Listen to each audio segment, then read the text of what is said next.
जी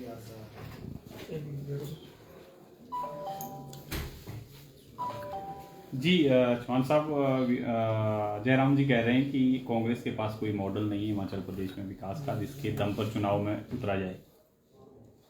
देखिए, मुख्यमंत्री जी को इस चीज़ का ध्यान रखना चाहिए कि हिमाचल प्रदेश जब से बना है, इसको बनाने में हिमाचल प्रदेश के लोगों का और कांग्रेस लीडरशिप का बहुत बड़ा योगदान रहा है।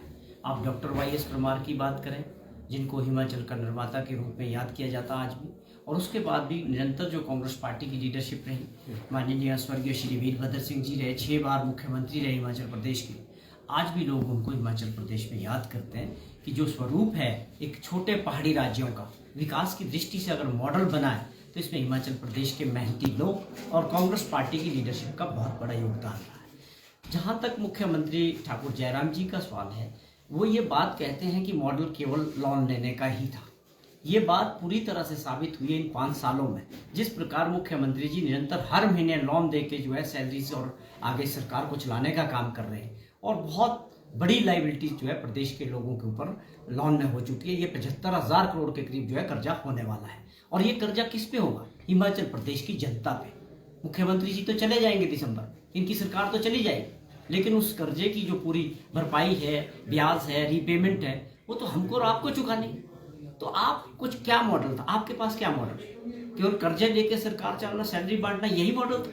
आपको आज एक व्हाइट पेपर जारी करना चाहिए कि आपने अपने इस कार्यकाल में कितना लोन लिया और उसको किन खर्चों पे यूज किया गया, उनमें से विकास के लिए कितना पैसा लगा।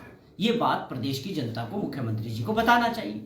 लेकिन कांग्रेस के टाइम में जो कर्जा था भी, वो सारा पिछला 40-45 सालों से वो चल रहा था, वो एक कर्जा था। लेकिन आपने तो 25-30 हजार करोड़ रुपए का कर्जा केवल 5 साल में ले लिया। तो आप इस पे जो है प्रदेश की जनता को व्हाइट पेपर जारी करें कि मेरे कार्यकाल में इतना कर्जा आया और उसका कहां पर खर्च हुआ। ये हम मुख्यमंत्री जी से मांग करते हैं।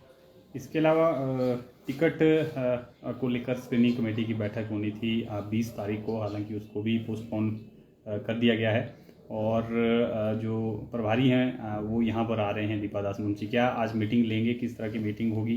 कब तक लग रहा है कि टिकट को लेकर फाइनल हो जाएगा? देखिए, टिकट डिस्ट्रीब्यूशन का जो काम था, कांग्रेस पार्टी ने पहली जो प्रदेश इलेक्शन कमेटी की जो मीटिंग थी वो 5 तारीख को दिल्ली में हुई। उसमें काफ़ी चर्चाएं हुई और शॉर्ट लिस्ट भी हुए। अब जो अगला दौर है वो 21 तारीख को दिल्ली में तय हुआ है। स्क्रीनिंग कमेटी की मीटिंग जो है दिल्ली में होगी। दीपा दास मुंशी जी उसकी चेयरमैन है, और वो शिमला में नहीं आ रही, वो वहीं पर इस मीटिंग को 21 तारीख को लेंगे। और उससे जो है मुझे लगता है कि जो टिकट आवंटन का जो काम है कांग्रेस पार्टी का, वो अगले स्टेज पे जाएगा। स्क्रीनिंग के बाद फाइनल जो टिकट अलॉटमेंट होती है वो सेंट्रल इलेक्शन कमेटी के बाद ही टिकट जो है पार्टी हाईकमान तय करता है। इसके अलावा पार्टी में नाराजगी के कुछ इश्यूज आ रहे हैं। वरिष्ठ नेता आपके रामलाल ठाकुर, वो भी इस्तीफा दे चुके हैं अपने पद से, और कुछ एक इश्यूज उन्होंने रेज किए हैं। तो किस तरह से कांग्रेस पार्टी सभी नेताओं को एकजुट करेगी, क्योंकि चुनाव नज़दीक है, ऐसे में इस तरह की नाराजगियां कहीं पार्टी के लिए नुकसान ना कर दे? और सर, इसी के साथ जोड़ना चाहूँगा, शिमला शहरी की सीट को लेकर भी यहाँ पर कुछ कांग्रेस के नेताओं द्वारा बैठक की गई, और उन्होंने साफ तौर पे कहा है कि सिर्फ टिकट उसे दी जाए जो शिमला का ही निवासी हो। अगर बाहर वाले को टिकट दी गई तो ये मंजूर नहीं। देखिए, जहाँ तक सवाल है कि पार्टी में कोई ग्रुप पॉलिटिक्स है या ग्रुपिज्म है, ऐसा कुछ नहीं है।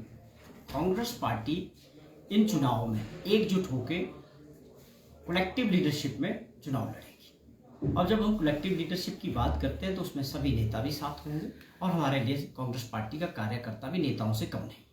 जो मॉडल हमारा बाई इलेक्शंस में था, जिसमें प्रदेश के लोगों का भरपूर समर्थन कांग्रेस पार्टी को मिला, वही मॉडल हमारा इन चुनाव में रहने वाला है कि कलेक्टिव लीडरशिप में हम लड़ेंगे।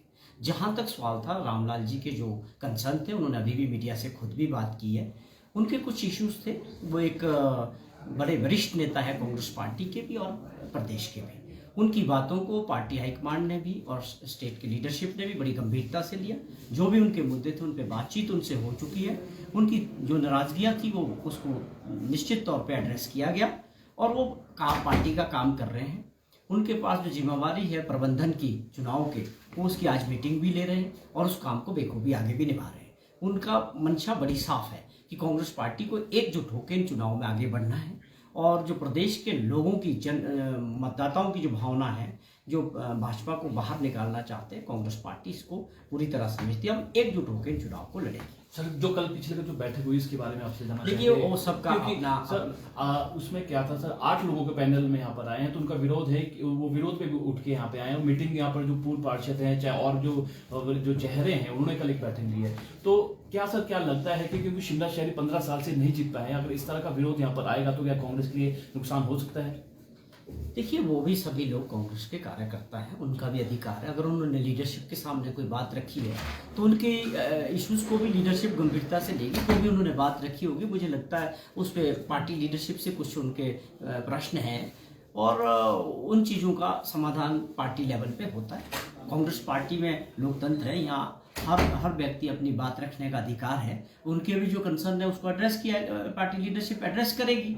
लेकिन भाजपा में तो कोई बोल ही नहीं सकता है, वहाँ पर एक दो लोगों का राज है। कांग्रेस में ये तो एक लोगों का अपना अधिकार है अपनी बात रखने का। अगर किसी ने रखी है तो पार्टी लीडरशिप उसको एड्रेस करेगी।